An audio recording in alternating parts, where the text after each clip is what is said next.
In this tutorial, I'll show you how you can set up a discussion to request students use Canvas Studio for their replies.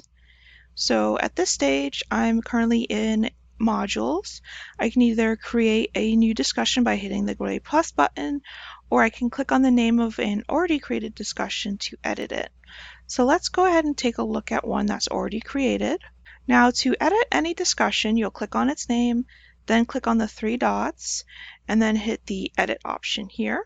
When you're editing a discussion, it's very easy to set it up for Canvas Studio. Simply what you'll do is you'll write it in your instructions and provide a student tutorial. So you can see here, I've added a little instructions area, and it showcases what I'd like students to do with Canvas Studio. So I'm asking them to record a 1 to 2 minute video answering the discussion prompt.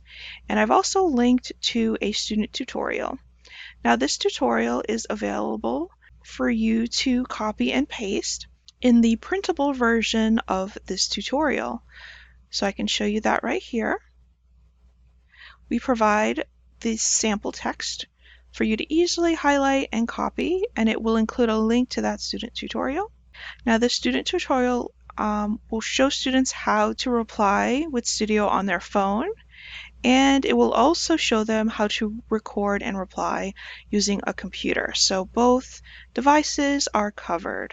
So that's really the meat and potatoes of setting this up for students. Now that you have that added instruction within your Canvas discussion, the last thing I recommend is for you to actually add your own Canvas Studio video that answers your prompt. So for example, if you're setting this up within the initial introduction discussion for your course, I recommend that you also introduce yourself using Canvas Studio. So I'm just going to click on the line where I'd like the video to show up. Then on my toolbar, I'm going to locate the Studio button.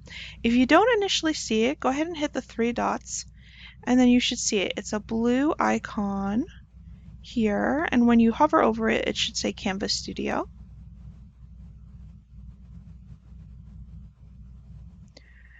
If you're creating one from scratch, you'll hit the Create button here, and then hit Studio Capture. You'll then see your video show up here. My video is currently off, but you'd see yourself in this black box. You can double check what camera you're using by clicking this icon, as well as your microphone here to the icon to the right of that.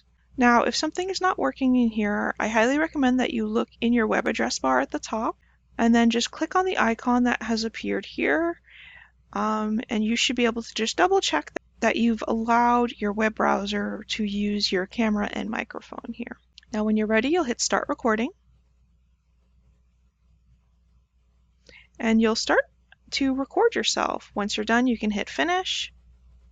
I always recommend that you title your video within this field. You can also preview your video here by hitting the play button. If you don't like it and you want to try again, you can hit Start Over, or you can hit Save Media. Now once you hit Save Media, your video is going to appear within your list in My Library. You can go ahead and click on it, and then hit Embed Media. And now you've included an example video. This really encourages students to give the tool a shot if you show yourself using it. Now once you're all set with that, I recommend underneath Options to make sure the default thread state is set to expanded. This just makes it easier for students to view each other's videos. Now once you've double checked all your other settings, go ahead and hit Save. And that's that. You've successfully edited your discussion and added instructions about how to use Canvas Studio for students.